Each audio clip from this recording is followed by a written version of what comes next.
5 வருஷம் கழித்து சாரோட படம் வருது அப்படிங்கிறது அது நான் ஸ்பாட்டுக்கு போகாத ஒரு படம் கூட சொல்லலாம். மற்ற எல்லா படத்துலேயுமே நான் வேலை பார்த்துருக்கேன்.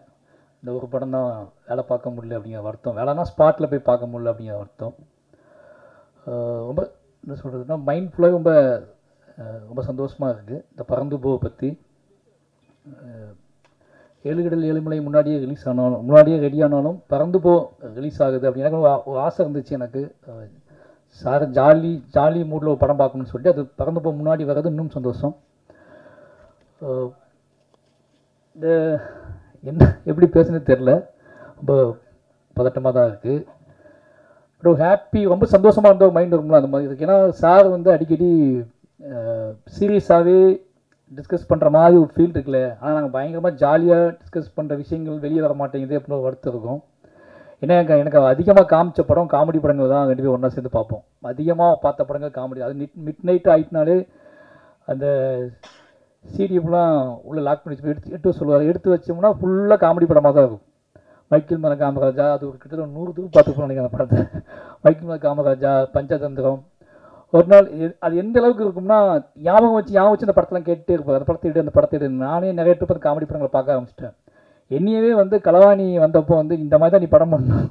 ஏன்னா விழுந்து சிரிச்சாங்க அந்த படத்துக்கு, களவாணி படத்துக்கு. டேய் இப்படி படம் பண்ணிவிடுவாடா, எப்படி இப்போ ஆடியன்ஸ் எப்படி என்ஜாய் பண்ணுறாங்க இப்போ அப்படின்னு சொல்லிட்டு அவருக்கு அந்த மாதிரி ஒரு ஆசை பயங்கரமாக. ஆடியன்ஸ் ஒரு லைஃப்பை ஒரு நிஜத்தை பார்த்து அந்த நிஜத்தை அக்செப்டபுளாக நேர்மையாக அந்த நிஜம் அவங்கள தப்பான விஷயமாக யோசிக்க வைக்காமல் அந்த நிஜம் அந்த வாழ்க்கையை ரசித்து அவங்க சிரிக்கணும். வாழ்க்கைக்குள்ள நமக்கு இருக்கிற பிள்ளை நமக்குள்ளே இருக்கக்கூடிய சின்ன சின்ன பிள்ளைகள் வச்சு நம்ம சிரிப்போம்ல, அந்த மாதிரியான மூமெண்ட்டு அவருக்கு ரொம்ப பிடிக்கும். உதாரணத்துக்கு சொல்லணும்னா ஒரு படத்துக்கு போயிருந்தோம் நானும் சாரும். ஒரு செகண்ட் ஷோக்கு போயிருந்தோம். படம் பேர் சொல்ல வேணாம். படம் ஆரம்பித்து ஒரு 10 நிமிஷம் இருக்கும். என்னடா படம் வரப்போன்னு கூட்டி வந்துட்டார். நான் ரொம்ப வெயிட் பண்ணேன் சார், இதுக்கப்புறம் இவங்க வருவாங்க அவங்க வருவாங்க அப்படின்னு சொல்லி. அவங்களாம் கிழிச்சாங்க, நீ வாடா அப்படின்னு கூட்டி வந்துட்டார். கூட்டி ஒரு 2 மாதம் கழித்து அந்த படத்தோட காமெடி ஆதித்யா டிவியில் ஓடிட்டு இருக்கு. எனக்கு இந்த படத்தோட டிவிடி வேணும் அப்படின்னு கேட்டேன். அப்போ நான் சொன்னேன் சார் இந்த படத்தை நம்ம தேட்டருக்கு போனோம், இந்த படத்துக்கு தேட்டருக்கு போய்ட்டா பாயில் கூட்டி வந்தீங்க அப்படின்னு சொன்னேன். டேய் இந்த படத்தை டிவிடி வாங்கிட்டு வர, காமெடி மட்டும் பார்ப்போம் அப்படின்னு சொல்லி அப்புறம் வாங்கிட்டு பார்த்தா அந்த டிவிடி அந்த படத்தோட காமெடியை எத்தனை நாள் பார்த்தானே தெரியாது. அது வடிவேல் சார் நடித்த படம். அந்த காமெடியை பார்த்துக்கிட்டே இருப்பார், விழுந்து சிரிச்சிட்டே இருப்பார். அப்போ அவர் என்கிட்ட பேசுகிறது எல்லாமே அதிகமாக 2 பேரும் தனியாக இருக்கும்போது பேசுகிறது எல்லாமே பயங்கர காமெடி சென்ஸாக. என்னோட விஷயம் இருக்குல்ல, எனக்குள்ளே இருக்கக்கூடிய ஹியூமர்ஸை அதிகமாக வெளியே எட்டு வந்தது அவர் தான். என்னை பற்றி பேசிகிட்டே இருப்பார், என்னை பற்றி கேட்டுகிட்டே இருப்பார். அது எல்லாமே பயங்கரமாக தங்கமீன்கள் ஷூட்டிங் அப்போ ஒன்று நடந்துச்சு. அப்போ நான் ரொம்ப இன்னசென்ட்டாக இருப்பேன். தங்கமீன்கள் ஷூட்டிங் அப்போ எங்கள் அப்பாவுக்கு பாம்பு கடிச்சிருச்சு. ரொம்ப ஷூட்டிங் ஸ்பாட்டில் நடந்துருச்சு. அப்போ நான் பயங்கரமாக அவர்கிட்ட அழுது வீட்டுக்கு போன ஆஃபீஸ் போன சொல்லிட்டு இருக்கும்போது ஊருக்கு போன சொல்லிட்டு இருக்கும்போது அவனுக்கு ஃப்ளைட் டிக்கெட் போட்டுங்க ஊருக்கு அனுப்புங்க அப்படின்னாங்க.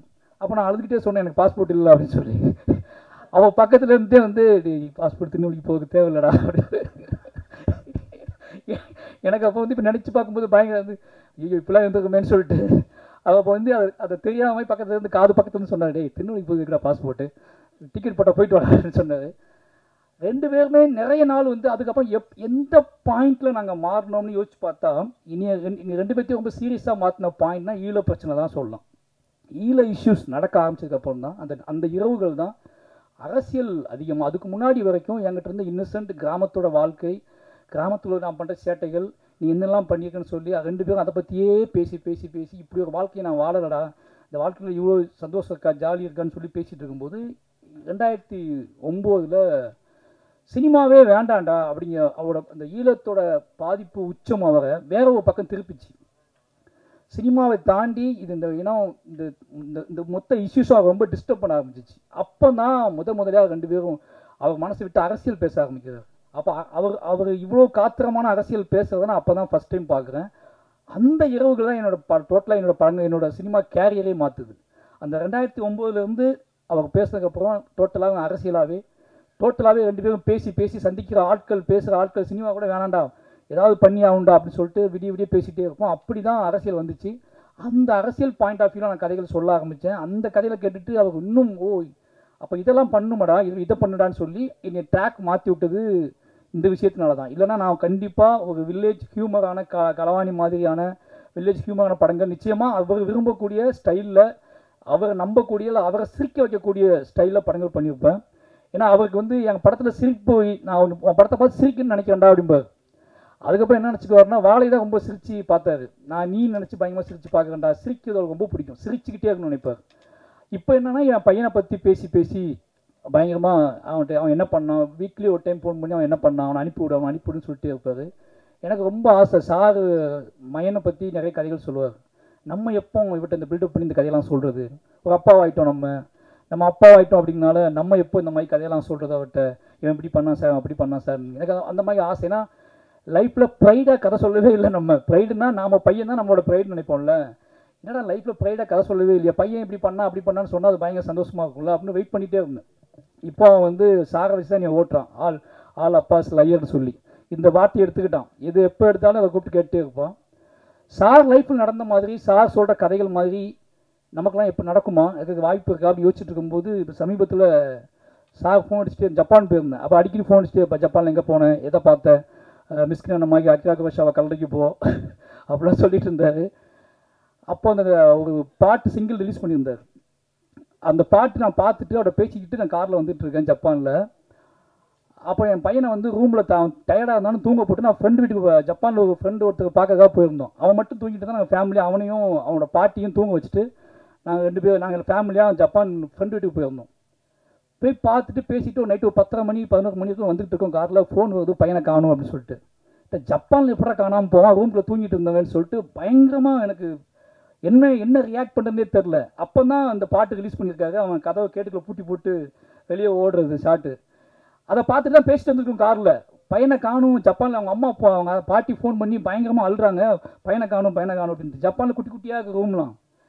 என்னென்னு கத்துனா பயந்துருவாங்கன்னு சொல்லிட்டு நான் வந்து பயங்கரமாக ஏதோ வாழ்க்கையை டோட்டலாக ஏதோ நடக்க போகுது. ஏன்னா எனக்கு வந்து அந்த ஹோட்டலோட காரிடார் அந்த லிஃப்ட்டு, ஏன்னா அவன் என்னென்ன பண்ணுவான்னு எனக்கு தெரியும். இப்போ ஒன்று ஓப்பன் பண்ணிடுவான், பட் அது உள்ளே போய் திருப்பி அங்கேருந்து வெளியே வர தெரியாது, லிஃப்ட்டில் லாக் ஆகிருப்பானா அப்படிங்கிற எல்லா பயமும் வந்துட்டு போகுது.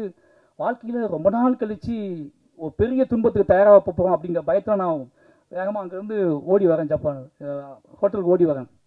வந்தால் ரிசப்ஷனில் 2 ஜப்பான் ஆண்டிகள் மட்டும் உட்காந்து வந்து சிரித்து பேசிக்கிட்டு இருந்தான். 3-3.5 வயசு ஆகுது. நான் ஓடி வந்து அவனை தூக்கிட்டு அப்புறம் என்னடா அப்படின்னு கேட்டால் கண்ணு மட்டும் கலங்கி இருந்துச்சு அவனுக்கு.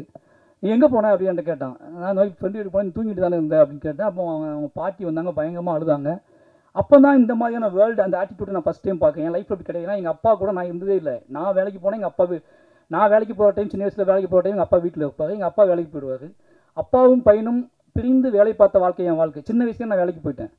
அப்போ எனக்கு அந்த அப்பாவோட இன்ட்ராக்ட் பண்ணுறது, அப்பாவை தேடுறது அப்படிங்கிறது எனக்கு இல்லவே இல்லைங்க. அவங்க அப்பா வேலைக்கு போய்ப்பான்னு எனக்கு தெரியும்.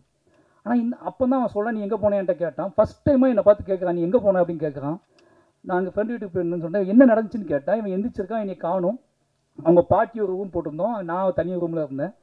சரி அப்பா ரூமில் இருப்பாங்கன்னு சொல்லிட்டு அவன் என்ன பண்ணியிருக்கான், கதவை பாட்டிக்கு தெரியாமல் ஷூலாம் மாட்டி பேம்பஸ்லாம் போட்டிருந்தான். பேம்பஸ்லாம் கழட்டிட்டு பேண்ட் ஷர்ட் பாட்டி ஷூ மாட்டி வெளியே டோர் லாக் பண்ணிட்டு என் ரூம் போயிருக்கான். அந்த காரிடார்லேயும் நடந்து போயிருக்கான். என் ரூமும் ஓப்பன் பண்ணி பார்த்துருக்கான், அங்கே லாக் ஆகிருக்கு. திருப்பி இங்கேருந்து ஓப்பன் பண்ணி இது க்ளோஸ்டாக இருக்குது. அவனுக்கு உள்ளே போக முடியல. அந்த காரிடார்லேயே அலைஞ்சிட்டு இருந்திருக்கான். பக்கத்துக்கு யோசிச்சு பார்த்துருக்கான், தட்டி பார்த்துக்கான். அவங்க தூங்கிட்டு இருந்திருக்காங்க. எல்லா ரூமையும் தட்ட ஆரம்பிச்சிட்டான். போய் எல்லா ரூமையும் தட்டியிருக்கான். ஏதோ ரூம்லேருந்து 2 பேர் வெளியே வந்திருக்காங்க. அவங்ககிட்ட வந்து எழுதி கொடுத்துருக்கான், மாரி செல்வராஜ்னு எழுதி கொடுத்துருக்கான். டேரக்டர் மாரி செல்வராஜ்னு எழுதி கொடுத்துருக்கான். எனக்கு பயங்கர ஆச்சரியமா இருந்துச்சு. அவங்க சொல்கிறாங்க, அந்த 2 லேடிஸ்ன்னு சொல்கிறாங்க, டைரக்டர் மாரி செல்வராஜ்னு எழுதி கொடுத்தான் அப்படின்னு சொல்லி அவன் கீழே போய் கொடுத்தோம், நீங்கள் வந்திருக்கீங்கன்னு சொன்னாங்க அப்படின்னு சொல்லி நீங்கள் இங்கே உட்கார வச்சிட்டோம் அப்படின்னு சொல்லி. எனக்கு அவ்வளோ நேரம் பயமாக இருந்த பயம் வந்து அவனை வந்து இந்த எக்ஸ்போசரில் இருக்கான் அப்படிங்கும்போது சார் ஃபஸ்ட் டைமாக நான் வந்து அதை பயங்கரமாக ப்ரைட் பண்ணேன். சார்ட்ட உடனே ஃபோன் பண்ணி இந்த மாதிரி பண்ணிட்டான் அப்படின்னு சொன்னேன். அவர் சிரித்து உருண்டு கிடந்தார். இதுக்கப்புறம் நீ வந்து உன்னோட சினிமா மாறும், உன்னோட மொழி மாறும், சமூகத்தின் மீது உனக்கு இருக்கக்கூடிய ஒரு நம்பிக்கை பிறக்கும். நீ வந்து உனக்குள்ளே இது வரைக்கும் இருந்துக்கிட்டு இந்த விஷயம் எல்லாத்தையுமே அவன் சேஞ்ச் பண்ணுவான், அந்த பார்வையை சேஞ்ச் பண்ணுவான், பெரிய நம்பிக்கையை கொடுப்பான்ட்டு ரொம்ப நேரம் பேசிகிட்டு இருந்தார். மறுநாள் காலையில் நாங்கள் வெளியே அவுட்டிங் கிளம்புறோம். நானும் அவன் தனியாக நின்றுட்டு இருக்கேன். அவன் கையை சிக்கன் பிடிச்சிட்டு இருக்கேன், எங்கேயாவது போயிடுவானு சிக்கன் நிறுத்திட்டு இருக்கேன். அந்த 2 ஜப்பான் ஆண்டியன் தள்ளி நடந்து போயிட்டு இருக்காங்க. அப்பா என் ஃப்ரெண்ட்ஸ் போகிறாங்க அப்படின்னு சொல்கிறான். அவங்கள கூப்பிட்டு அதுக்கப்புறம் ஒன்றா வச்சு 4 பேர் ஒன்றா ஃபோட்டோ எடுத்துக்கிட்டோம். அப்போ தான் எனக்கு புரிஞ்சிச்சு, அப்பா நம்ம இந்த லைஃப் நம்ம வாழலை அப்படின்னு சொல்லிட்டு. இப்போ இந்த படம் பார்க்கும்போது எனக்கு அப்படி தான் தோணுது. சார் பிறந்து படம் பார்த்துட்டாரு, கதை சொல்லும் போது எல்லாமே எனக்கு வந்து என்ன தோணுச்சுன்னா, மயன் ஞாபகத்துக்கு வந்துட்டே இருந்தேன். சாரோட பையன், இது சாரோட பையன் கதையாக நான் எடுத்துக்கிறதா இல்லை சார் என்னெல்லாம் பண்ணியிருப்பான்னு யோசிப்பேன்ல. ஏன்னா சார் அப்பா என்கிட்ட ரொம்ப பேசுவார். அப்போ சாரோட அப்பா என்ன பேசும்போது இது சாரோட கதையாக எடுத்துக்கிறதான ஒரு டவுட் இருக்குது எனக்கு. ஏன்னா அவர் லைஃப் இப்போ இல்லை, நம்ம இப்போ தான் அந்த லைஃப் வாழ்கிறோம். எங்கள் சார் வந்து அவர் சின்ன பையனாக இருக்கும்போது இந்த லைஃப் தான் வாழ்ந்துருக்காரு. அவர் அதிகமாக வந்து நிச்சயமாக பார்த்தா இது அவரோட லைஃப் தான் நான் எடுத்துக்கிறேன். ஏன்னா ஆனால் அது உண்மையான சொல்ல வேண்டிய விஷயம்னா, சாரோட அப்பாவும் போய் சொன்னது கிடையாது, சாரும் எங்ககிட்ட போய் சொன்னது கிடையாது. இது ரெண்டு தான் முக்கியமான விஷயம். ஆலப்பா ஸ்லைன்னு சொல்லும்போது எனக்கு ஒரு அப்பாவா சார் ஒரு இடத்த கூட போய் சொன்னேன். ஆனால் நான் ஏகப்பட்ட போய் சொல்லியிருக்கேன் அவர்கிட்ட. நான் வந்து இந்த உலகத்தில் நிறைய போய் சொன்னோன்னா அவர்கிட்ட தான் சொல்லியிருக்கேன். ஏன்னா ஒருத்தர் நம்ம யார்கிட்ட போய் அதிகமாக சொல்லுவோம், யோசிச்சுப்பாங்க, நம்மளை போய் நம்மளை இவங்களை விட்டுறக்கூடாது, நம்மளை இவங்க விட்டுறக்கூடாது, நம்மளை வந்து இவங்க போன்னு சொல்லிடக்கூடாது, நம்மளை வந்து சந்தேகப்பட்டுறக்கூடாது, ஒரு நிமிஷம் கூட நம்மளை மறந்துடக்கூடாது அப்படின்னு நினைக்கக்கூடிய ஆள்கிட்ட நம்ம நிறைய போய் சொல்லுவோம். அப்படி நான் நிறைய போய் சொன்னால்னா எங்கள் டைரக்டர் தான். ஏன்னா காதலிக்கும் போது நீங்கள் போய் சொல்லி தான் ஆகணும். என்னோட காதலி தேடி போகும்போது தான் நான் போய் சொல்லி தான் ஆகணும். நிறைய போய் சொல்லிட்டு போயிருக்கேன். ஆனால் அவர் ஒரு நாளுமே இது என்கிட்ட போய் சொன்னால் எனக்கு ஞாபகமே இருக்குது. இப்படி சார் இப்படி போய் சொல்லிட்டாரு அப்படின்னு ஒரு ஞாபகமே எனக்கு இருந்தது இல்லை. பொய்யே சொன்னது கிடையாது. ஆனால் அவர் அவங்க அப்பாட்ட நிறைய போய் சொல்லியிருக்காரு அப்படிங்கிறது நமக்கு தெரியுது. எனக்கு யோசிச்சு பார்க்கும்போது இந்த கதை வந்ததில் ஒரு பெரிய சந்தோஷம். இந்த படம் பார்க்கும்போது, இந்த படம் ஆரம்பித்த நாள்லேருந்து சிவா தான் ஹீரோன்னு சொல்லும்போது ஒரு பெரிய ஷாக்கு எல்லாத்துக்குமே. சிவா ஷாக்கு. எனக்கு என்ன பயம்னா, மம்முட்டி சார் ஸ்பாட்லேயே நம்ம வந்து மம்முட்டி சார் அதையே நம்ம பயந்துக்கிட்டு இருந்தோமே, இப்போ சிவா கூட எப்படி இருப்பார் அப்படின்னு சொல்லிட்டு பயம் இல்லாமல் இந்த படம் எப்படி வரும்னு இல்லை, இந்த ஸ்பாட் எப்படி இருக்கும் அப்படின்னு சொல்லி தான் பயம் இருந்துச்சு. டெய்லி ஃபோன் பண்ணி அமுதன்ட்ட கேட்பேன், அடிச்சு எப்படி போயிட்டு இருக்கு ஸ்பாட் அப்படின்னு கேட்பேன். ரொம்ப ஜாலியாக இருக்காங்க 2 பேரும் அப்படிம்பாங்க. 2 பேரும் நல்லா சிரிச்சு பேசிட்டு இருக்காங்க. சரி ஷூட்டிங் ஆரம்பிச்சாச்சா அப்படின்னு கேட்டால், சிவா ஏதோ படத்துக்கு போயிருக்காரு வந்து ஆரம்பிச்சு. சார் மாறிட்டாரா இல்லை சிவா கூட போய் மாற்றிட்டாரான்னு தெரில, பயங்கரமான சிந்தைகள் இருந்துச்சு. அப்போ இந்த காலகட்டத்தில் சார்ட்ட ஒரு பயங்கரமான ஒரு என்னையை பார்க்கும்போதெல்லாம் பேசுகிற மொழி சந்தோஷமாக ஹாப்பியாக பேசிட்டே இருப்பா. என்னடா நம்ம சினிமா எதுக்குடா எடுக்கிறோம், ஒரு காலத்தில் சினிமா எதுக்குடா எடுக்கும், எந்த ஆர்ட் நம்ம உருவாக்க கலை எல்லாமே ஏதோ வகையில் நம்மளை சந்தோஷப்படுத்தணும் மேடம், நம்மளை வந்து ஹாப்பியாக வச்சுக்கணும் மேடம் அப்படின்பாரு. நான் ரொம்ப டிப்ரெஷனாகவே இருப்பேன்னு அவருக்கு தெரியும். ஏய் இதுக்கு எதுக்கு ஏன் இவ்வளோ எமோஷனலாக இருக்கேன் அப்படின்னு சொல்லி இந்த படத்தெல்லாம் காட்டி, இந்த விஷயத்தெல்லாம் காட்டி, எனக்கு இந்த படம் பார்த்ததை விட அவர் படத்தை பற்றி சொன்னது அதிகம்.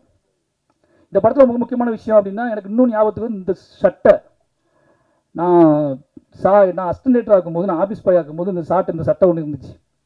அது நான் வந்து ரொம்ப நாள் நான் எடுத்துகிட்டு போய் நான் ஸ்கிரிப்ட் எழுதும்போது, நான் ஊர் சுற்றும் போது அந்த சட்டையை நான் போட்டு அடைஞ்சேன். திருப்பி அதே மாதிரி ஒரு சட்டையை எப்படி கண்டுபிடிச்சி எனக்கு போய் ஷாக் ஆகிடுச்சு. நம்ம கொண்டு இது வந்து சொல்லாமல் வேண்டாமன்னு தெரியல, அந்த சட்டையை போட்டுட்டு ரொம்ப நாள் நான் அலைஞ்சிட்டு இருந்தேன். அந்த ஃபோட்டோஸே இப்போ ராமேஸ்வரத்துலாம் போனேன், அப்படி போய் சொல்லிட்டு அந்த சட்டையை போட்டு ராமேஸ்வரத்துக்குலாம் போனேன்.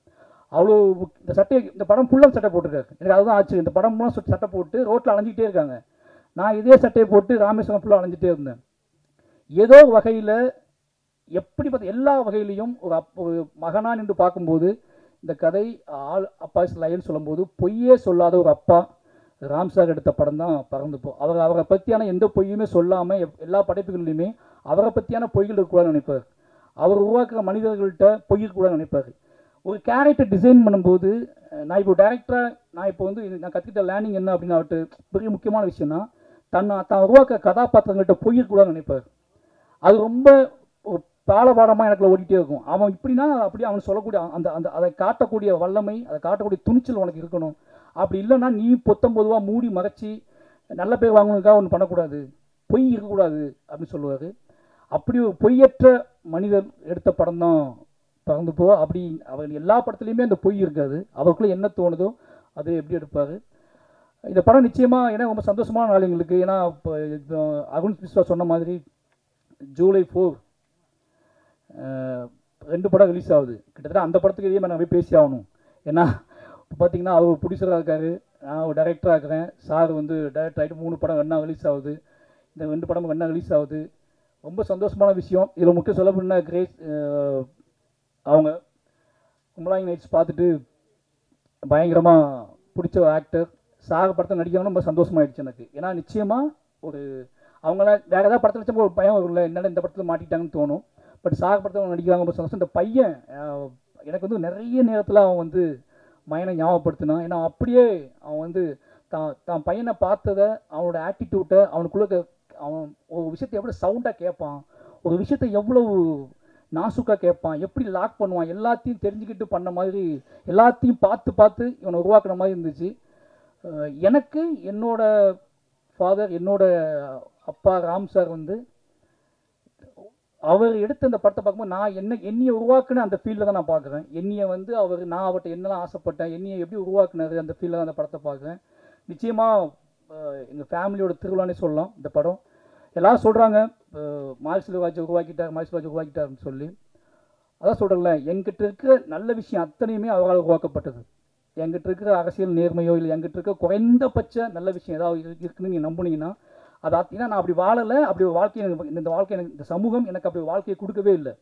இந்த சமூகம் எனக்கு கொடுத்தது எல்லாமே சந்தேகத்துக்குரியது தான். இந்த சமூகம் எனக்கு கொடுத்தது எல்லாமே இவனுக்கு கொடுக்கலாமா, இவனுக்கு வேண்டாமா, இவன் இந்த சமூகத்துக்கு தேவையா வேண்டாமா அப்படிங்கிற சந்தேகத்திலேயே வச்சிருந்த சமூகத்துக்கிட்ட எனக்கு என் லைஃப்பில் இருக்க நல்ல விஷயம் அத்தனையுமே என்னோட இயக்குனரால் கொடுக்கப்பட்டது.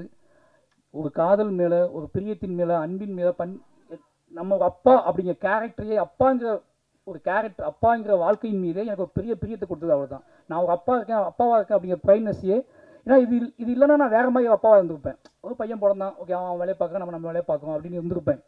ஆனால் இப்போ டெய்லி அவனை பார்த்துக்கிட்டே இருக்கேன். எங்கிட்ட இருக்கிறத விட இப்போ அவன் ராம் சார் பற்றி கேட்குறான் அதிகமாக. சாட்டை போகணும்னு சொல்கிறான். என்னை நேசித்ததை விட என் பிள்ளைகளை அவர் நேசிக்கிறாங்க அப்படிங்கிறது வந்து ஒரு பெரிய எனக்கு உண்மையாக பொறாமையாக இருக்குது. என்னடா நீ வேணாண்டா அவனை அனுப்பிவிட்றா அப்படிங்கிறார். சார் நான் வரட்டுமா அப்படின்னு கேட்டால், நீ வந்து எனக்கு என்ன பண்ண பார்ப்பா, அவனை அனுப்பிவிடு அப்படின்னு கேட்குறாரு.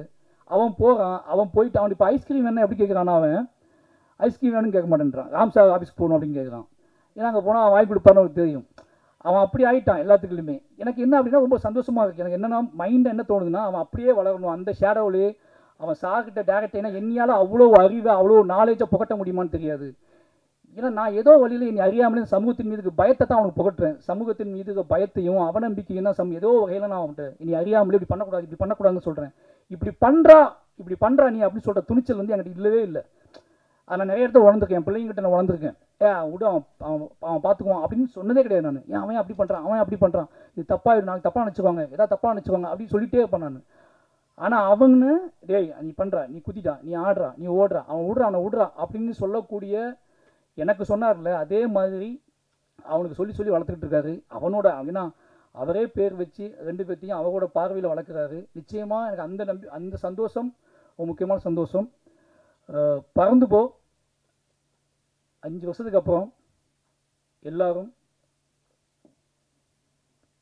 இந்த படம் பார்க்கும்போது நம்ம எவ்வளோ எனக்கு என்னென்னா, நிறைய பேர் பார்க்கும்போது உங்கள் சார் படம் பார்த்தேன்னு யாருமே சொல்ல மாட்டாங்க. என்கிட்ட எல்லாருமே சாரை பார்த்தேன்னு சொல்லுவாங்க. இந்த 6 வருஷத்தில் ராம் சாரை பார்த்தேன் அப்படின்னு என்கிட்ட ஒரு பெரிய சேஞ்சோட சொல்லுவாங்க. உங்கள் சாரை பார்த்தீங்கன்னா எனக்கு பெரிய பொறாமை, பெரிய பெருமை என்ன அப்படின்னா, நிறைய டைரக்டர்ஸ் என்கிட்ட வந்து ஹிட்டு கொடுத்த டைரக்டர்ஸ் நிறைய பேர் சொல்லுவாங்கன்ட்டு, தயவாது இந்த கதையை உங்கள் சார் தான் மாற்றி விட்டாரு, இந்த பாயிண்ட் அவர் தான் மாற்றி விட்டாரு, இந்த விஷயத்தை அவர் தான் மாற்றி விட்டாரு. அவர் மீட் பண்ண போகும்போது கதை சொன்னேன். அப்போ இதுதான் எனக்கு பயங்கர 5 வருஷம் படம் பண்ணாமல் இருந்தது, ரிலீஸ் ஆகாமல் இருந்ததை விட எவ்ரி டைரக்டர்ஸ் எல்லாருமே வந்து நீ பார்க்கும்போதெல்லாம் உங்கள் டைரக்டரை மீட் பண்ணேன், கொஞ்சம் ஓப்பன் ஆகிடுச்சு, கொஞ்சம் ஃபோக்கஸ் ஆகிடுச்சு அப்படி சொல்லும்போது அது ஏதோ வகையில் அவர் வந்து பயங்கரமாக வெளியே போய்கிட்டே இருக்காரு, எல்லாத்தையும் கடந்து போய்கிட்டே இருக்காருன்னு சொல்கிறதுக்கு இல்லை. இப்போ வரைக்கும் அந்த படம் வந்து அவர் 5 வருஷம் கழிச்சு வந்தால் கூட இப்போ வரைக்கும் ராம் அப்படிங்கிற ஒரு ஆளுமையின் மீது ஒரு பெரிய நம்பிக்கையும் மரியாதையும் எதிர்பார்ப்பையும் வச்சிருக்க இந்த தமிழ் சமூகத்துக்கு என்னோட இயக்குநர்கள், உதவி இயக்குநர்கள் சார்பாக நன்றி சொல்லிக்கிறேன். ஏன்னா எல்லாருமே உங்கள் சாகப்படம் எப்போங்க வரும்னு கேட்டே இருப்பாங்க. எங்கள் குடும்பத்தின் சார்பாக உங்கள் அத்தனை பேருக்கும் நன்றியை தெரிவிச்சுக்கிறேன். வந்திருந்த அத்தனை பேருக்குமே ரொம்ப நன்றி. இதில் ஒர்க் பண்ணவங்க எனக்கு நிறைய வந்து நான் ரொம்ப எமோஷனலாக டக்குன்னு சாரை பற்றியே பேசுனதுனால இதில் ஒர்க் பண்ணவங்க எல்லாருமே இண்டிவிஜுவலாக எனக்கு தெரியும். எங்கள் அத்தனை பேருமே வந்து சந்தோஷம் வந்து மாமன்னில் ஒர்க் பண்ணும்போதே நான் வந்து அவங்களோட பழக்கம் ரொம்ப என்னது ரஹ்மான் சாரோட மைண்டில் என்ன ஓடிட்டுருக்கு அப்படின்லாம் நைஸாவோட பேச்சு தான் தெரிஞ்சுக்குவேன். ரொம்ப என் மேலே பெரிய நம்பிக்கையை வச்சுக்கிற மரியாதை வச்சுக்கக்கூடிய ஒரு மியூசிக் டைரக்டர். அவர் இப்படி மியூசிக் ஆகிட்டார், சார் படத்தில் ஓப்பன் ஆகிட்டார் அப்படிங்கிற ரொம்ப சந்தோஷம். இப்படி ஒவ்வொருத்தருமே இந்த படத்தில் அவங்களோட உழைப்பை பெருசாக போட்டிருக்காங்க. சிவா சார் நிறைய பேசணும், அதுக்கு மேடைகள் நிறைய இருக்குது. சாரை சந்தோஷமாக பார்த்துக்கிட்டார் சிவா சார். ஏன்னா சார் எப்படி சார் ஸ்பாட்டு போச்சு அப்படின்னா, ஒரு ஹீரோவை பற்றி சிரித்து சார் சொல்கிற ஃபஸ்ட்டு படம் இதுதான். அதாவது என்னன்னா அவர் மற்ற ஷூட்டிங் ஸ்பாட் கேட்கும்போது கொஞ்சம் அவர்கிட்ட ஒரு சின்ன இது இருக்கும். ஆனால் இந்த ஷூட்டிங் ஸ்பாட்டை கேட்கும்போது அவர் அறியாமலேயே அது முகத்தில் ஒரு பெரிய புன்னகை வந்துகிட்டே இருக்கும். அந்த புன்னகைக்கு ஒரே காரணம் சிவா சார். Thank you sir. எல்லாத்துக்கும் நன்றி. அப்போ ஹாட் ஸ்டார், வாழை எனக்கு தெரியும், திருக்கத்தையும் குடும்ப கம்பெனி மாதிரி ஆகிட்டீங்க. வாழைக்கு அவங்க கூட சப்போர்ட் உங்களுக்கு தெரியும். ஏன்னா வாழை இப்போ பறந்து போக மூலமாக தான் வாழை நடந்துச்சு. பறந்து போகிறதுக்காக தான் எல்லாம் மீட் பண்ணி பேசிக்கிட்டே இருப்போம். அப்போது அந்த கேப்பில் வாழை ஆரம்பித்து வாழையை பண்ணிடலான்னு போயிட்டோம். ஏன்னா இப்போது வாழை வந்ததுக்கப்புறம் அது தேட்டருக்கெல்லாம் பறந்து போ அடுத்த படமாக ஹாட் ஸ்டாரோட அடுத்த படமாகவே பறந்து போ வர்றது அப்படிங்கிற ஒன்று இருக்குல்ல, அது ஏன்னா தொடர்ந்து ஹாட் ஸ்டாரோட பேசிகிட்டே இருக்கோம் நம்ம அப்படின்னு சொல்லி ஒரு சந்தோஷம். இந்த சாத்தியப்படுத்திய பிரதீப் சார், நரன் எல்லாத்துக்குமே ரொம்ப நன்றி. நிச்சயமாக இது ஒரு சினிமா என்ன சொல்கிறது, ஒரு சினிமா எப்படி இருக்கணும், ஒரு சினிமா வந்து ஏன் பார்க்கணும், ஒரு சினிமாக்குள்ளே இருந்துட்டு நம்ம வெளியே போகும்போது என்ன மாதிரி உணர்வோடு போகணும். ஒரு இவ்வளோ வயசானதுக்கப்புறம் இவ்வளோ கிட்டத்தட்ட 50 வயசு ஆயிடுச்சு அவருக்கு. 50 வயசானதுக்கப்புறம் அவள் நினைக்கக்கூடிய இயங்கக்கூடிய விஷயம் என்னென்னு இருக்குல்ல, அவள் இயங்கக்கூடிய விஷயம் என்னென்னு இருக்குல்ல, எங்ககிட்ட என்ன இயங்காவோ அதுதான் மொத்த தமிழ் சமூகத்துலையுமே அவன் இயங்குவார். அப்படியான படமாக பறந்து போயிருக்கும். பறந்து போய் நிச்சயமாக உங்களை சந்தோஷப்படுத்தும். வந்திருந்த எல்லாத்துக்கும் ரொம்ப நன்றி. நிச்சயமாக அந்த படத்தை நீங்கள் வந்து பொதுமக்கள்கிட்ட கொண்டு போகணும். என்னையை எப்படி உங்களுக்கு நல்லா தெரியும், என்னையை நீங்கள் அதிகமாக கொண்டு போய் சேர்த்தது மீடியா தான். அதுக்கு ஒரே காரணம் ராம் சார் என் மேலே காட்டுற பிரியத்தினால தான் நீங்கள் வந்து பொதுவாக என்னோட போர்ட்ரேட் அப்படிங்கிறது ராம் சார் எனக்கு காட்டுற பிரியம் தான். உங்களுக்கு தெரியும், எனக்கு நிறைய பேர் என் மேலே மரியாதைக்கு ஒரே காரணம் ராம் சார் மாதிரி ஒரு ஆளுமை. மாரி செல்வராஜ் எவ்வளோ நம்புறாரு, மாரி செல்வராஜுக்காக எவ்வளோ பிரியப்படுறாரு. இந்த போர்ட்ரேட் தான் வந்து என்னோட கதைகளை, என் கதைகள் மீது ஒரு நம்பிக்கைத்தன்மை ஏற்படுத்துச்சு. ஒருத்தர் இவ்வளோ ஜெனூனான, இவ்வளோ லிட்ரேச்சரான, இவ்வளோ உலக அரசியல், இவ்வளோ இலக்கியம் தெரிஞ்ச ஒருத்தர் மாரி செல்வராஜோட படைப்புகளை தாண்டி மாரி செல்வராஜ் நம்புறாரு, அவனை நேசிக்கிறாரு, அவனை கைக்குள்ளே வச்சுக்கிறாருன்னா இந்த போர்ட்ரேட் இருக்குல்ல, இந்த போர்ட்ரேட் தான் என்னோட அடுத்தடுத்த கதைகளை யோசிக்க வச்சுச்சு. அப்படியாப்பட்ட போர்ட்ரேட் கொடுத்தது மீடியா. அந்த மீடியா என்னையை கொண்டாடியது போலவே இந்த வாழையை கொண்டாடியது போலவே பறந்து போவையும் நிச்சயமாக கொண்டாடி மக்கள்கிட்ட கொண்டு போய் சேர்க்கணும்னு நம்புகிறேன். நன்றி எல்லாத்துக்கும்.